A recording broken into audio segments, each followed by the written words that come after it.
வணக்கம் ரிஷபராசி நண்பர்களே, எப்படி இருக்கீங்க? 2026 ஜூன் மாசம் உங்களுக்கு எப்படி இருக்க போகுதுங்கிற இந்த விரிவான அலசலுக்கு உங்களை அன்போடு வரவேற்கிறேன். சும்மா சுத்தி வளைக்காம நேரடியா விஷயத்துக்கு வந்துடலாம்.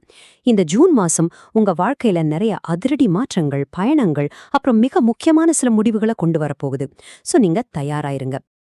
இப்போ இந்த பதிவுல நாம என்னென்ன பார்க்க போறோம்னா, இந்த மாதத்தோட முக்கிய மாற்றங்கள், உங்களோட தொழில் மற்றும் நிதி நிலை, குடும்பம், காதல் உறவுகள், ஆரோக்கியம், அப்புறம் உங்க நட்சத்திரத்துக்கான பிரத்யேக பலன்கள், கடைசியா வெற்றிக்கான பரிகாரங்கள், இதையெல்லாம் தான் வரிசையா பார்க்க போறோம்.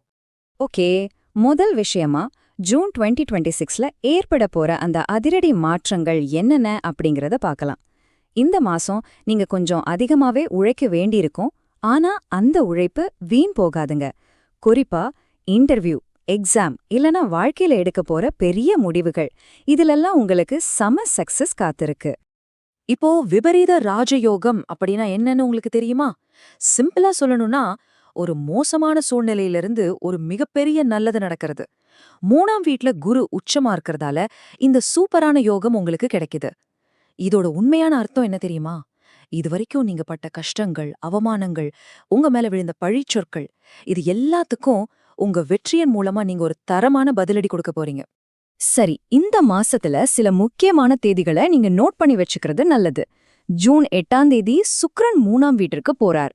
ஜூன் 15ல சூரியன் 2ஆம் வீட்டிற்கும், ஜூன் 20ல செவ்வாய் உங்க முதல் வீட்டிற்கும், அதாவது உங்க ராசிக்கே வர்றார். இந்த தேதிகள்ல உங்க சுத்தி இருக்கிற சூழ்நிலையும் நீங்க சந்திக்கிற சவால்களும் அப்படியே டோட்டலா மாறும். இத மட்டும் கொஞ்சம் மைண்ட்ல வச்சுக்கோங்க. அடுத்ததா உங்களோட தொழில் அப்புறம் பணவரவு எப்படி இருக்க போகுதுன்னு பார்க்கலாம். இது கண்டிப்பா உங்களுக்கு ரொம்பவே சந்தோஷத்தை கொடுக்கக்கூடிய ஒரு விஷயமா இருக்கும். உங்க வேலையில ஒரு மிகப்பெரிய பாசிட்டிவ் மாற்றத்தை நீங்க கண்டிப்பா எதிர்பார்க்கலாம். ரொம்ப நாளா எதிர்பார்த்துட்டு இருந்த சம்பள உயர்வு, ப்ரொமோஷன், இதெல்லாம் தேடி வரும். முக்கியமா உங்களுக்கு வர வேண்டிய பெண்டிங் பேமெண்ட்ஸ் ஏதாச்சும் இருந்தா அதுக்காக இப்போ ஃபாலோ அப் பண்ணுங்க. கிரகநிலைகள் உங்களுக்கு ரொம்ப சாதகமா இருக்கிறதால அந்த பணம் கண்டிப்பா உங்க கைக்கு வந்து சேர்ந்துரும். இந்த 11 அப்படிங்கிற நம்பர் எதை குறிக்குதுன்னு யோசிக்கிறீங்களா? உங்க ராசிக்கு 11ஆம் வீட்ல சனி பகவான் அமர்ந்திருக்கார். அது மட்டும் இல்லாம அவர் மேல உச்சகுருவோட பார்வையும் விழுது. இதனால என்னாகும்னா, இத்தனை நாளா உங்க பண விஷயத்துல இருந்த தடைகள் எல்லாம் முழுசா விலகி உறுதியான பண வரவும் லாபமும் உங்களுக்கு பக்காவா கேரண்டீடு. இப்போ சில ஆக்ஷனபிள் பாயிண்ட்ஸ் சொல்றேன், கவனிங்க. 10ஆம் வீட்ல ராகு இருக்கிறதால தற்போதைய வேலையில ஸ்ட்ரக் ஆகி நிக்கிறவங்க தைரியமா புது வேலை தேடுங்க. உடனடியா நல்ல வாய்ப்பு கிடைக்கும். பிசினஸ் பண்றவங்க புது பிரான்ச் ஓபன் பண்ணலாம். குரு பார்வையால பல வருஷமா இழுபறியா இருந்த பூர்வீக சொத்து பிரச்சனைகள் கூட ஒரு முடிவுக்கு வரும். அது மட்டும் இல்லாம புதுசா ஒரு சொத்து வாங்குறதுக்கோ இல்ல வீடு கட்டுறதுக்கோ இது ரொம்பவே சரியான நேரம். உங்க முயற்சிகளை கொஞ்சம் ஸ்பீடப் பண்ணுங்க. சரி, பண விஷயத்த பார்த்தாச்சு. இப்போ குடும்பம், காதல், அப்புறம் உறவுகள் பத்தி பார்க்கலாம். குடும்ப வாழ்க்கைய பொறுத்த வரைக்கும் மாசத்தோட ஆரம்பத்துல கொஞ்சம் டென்ஷன் இருந்தாலும் மாச கடைசியில எல்லாம் சரியாயிடும். அதை நாம கொஞ்சம் யதார்த்தமா புரிஞ்சுக்கணும். இந்த ஜூன் 20ஆம் தேதிக்கு முன்னாடியும் பின்னாடியும் உங்க குடும்ப வாழ்க்கையில பெரிய ட்விஸ்ட் இருக்கு. 20ஆம் தேதிக்கு முன்னாடி செவ்வாய் 12ஆம் வீட்ல இருக்கிறதால கொஞ்சம் அலைச்சல், தூக்கமின்மை, அதிக செலவு, அப்புறம் கணவன் மனைவிக்கு இடையில சின்ன சின்ன வாக்குவாதம் வரலாம். ஆனா பயப்பட வேண்டாம். ஜூன் 20க்கு அப்புறம் செவ்வாய் ராசிக்குள்ள வந்ததும் அப்படியே சீன் மாறும். உங்களுக்குள்ள நெருக்கம் அதிகரிக்கும், துணையோட முழு அன்பும் கிடைக்கும், இருந்த பிரச்சனைகள் எல்லாம் சுமூகமா முடிவுக்கு வந்துடும். ஆனா இந்த இடத்துல ஒரு விஷயத்த நான் அழுத்திச் சொல்லணும். இந்த மாசம் உங்களுக்கு திடீர்னு காரணமே இல்லாம கோபம் வரும். அந்த கோபத்தை நீங்க வெளி ஆட்கள் கிட்ட காட்ட மாட்டீங்க. ஆனா உங்க வாழ்க்கை துணை, குழந்தைங்க இல்ல ரொம்ப நெருக்கமான நண்பர்கள் கிட்ட காட்டுவீங்க. அதனால அந்த திடீர் கோபத்தை கண்ட்ரோல் பண்ணி அன்பானவங்க கிட்ட கொஞ்சம் பொறுமையா நடந்துக்கிறது தான் இந்த மாசம் நீங்க செய்ய வேண்டிய ரொம்ப முக்கியமான டாஸ்க். அடுத்ததா உங்க உடல் நலம் அப்புறம் உங்க பட்ஜெட்டை எப்படி பாதுகாப்பா வச்சுக்கிறது அப்படிங்கறத பத்தி பார்க்கலாம். மாசத்தோட முதல் 15 நாட்கள் சூரியன் உங்க ராசியிலேயே இருக்கிறதால கண்வலி, பல்வலி, தொண்டவலி இல்லனா சளி பிடிக்கிறது மாதிரியான சின்ன சின்ன தொந்தரவுகள் வரலாம். இந்த முதல் 15 நாட்கள்ல உங்களை நீங்களே கொஞ்சம் கவனமா பாத்துக்கோங்க. தேவையான மருத்துவ முன்னெச்சரிக்கைகளை எடுத்துக்கிறது ரொம்பவே நல்லது.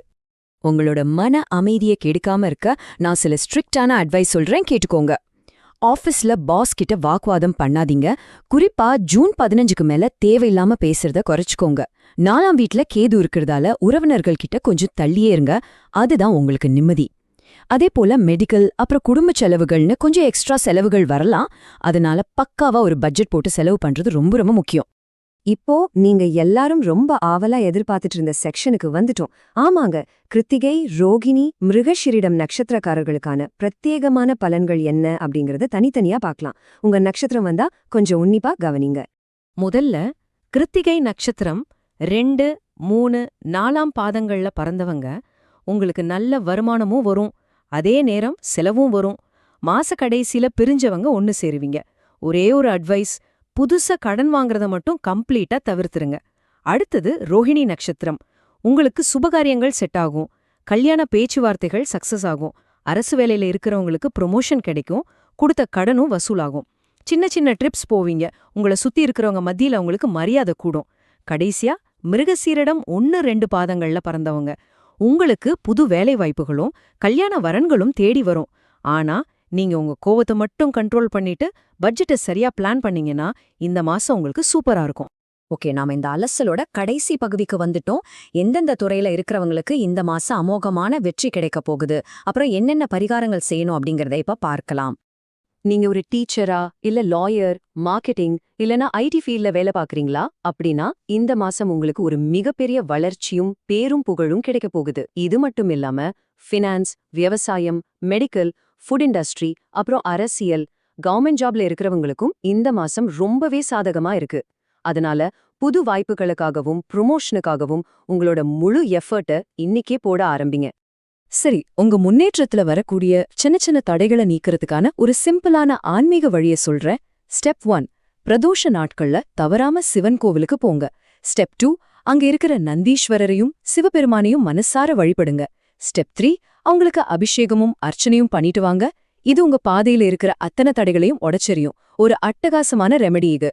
ஃபைனலா உங்களை யோசிக்க வைக்கிற மாதிரி ஒரு கேள்வி.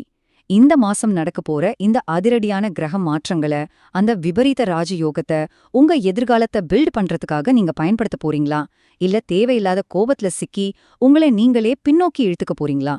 சாய்ஸ் உங்க கையில தான் இருக்கு. இந்த மாசத்தோட சக்சஸ் நீங்க எடுக்க போற முடிவுகள்ல தான் இருக்கு. இந்த வாய்ப்பை சரியா பயன்படுத்திக்கோங்க. மீண்டும் இன்னொரு அருமையான அலசல்ல உங்களை சந்திக்கிறேன். நன்றி, வணக்கம்.